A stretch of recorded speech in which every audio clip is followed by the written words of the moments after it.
Сериозни сомнежи за квалитетот на увозниот семенски материјал имаат земјоделците од Струмичко, чие раноградинарско земјоделство е десеткувано.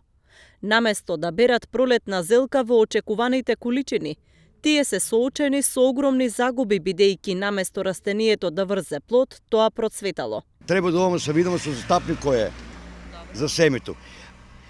52.500 корна, това да е по 900 грама, това се работи за 50 тона. И как да нема инспекции, да нема надлежен одговор, да видат семе од Холандија, кој е, шо е. Шо те разправам, петфоли направам, там само тити. И му човек покривам долу, за мало съм најавно, че си дават луѓето, запушен човек не е проблем. Ало, Берлин телефон, кај силата, почталата носа најло, носа ѓубре. Јас сум поштен граѓанин, дават си таму, човек му врнам. Ова е дополнителна грижа за земјоделците кои се соочени со ниска откупна цена на зелката и скапи проматеријали.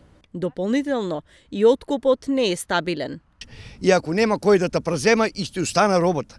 6 дена можех да работам без амбалаж, 6 дена до мужанца разболеема.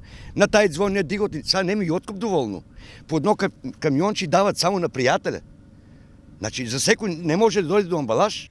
Експертите велат дека контрола над семенскиот материјал треба да има, затоа што не е прв пат дел од семињата да се покажат неквалитетни и земјоделците да имаат промашена сезона.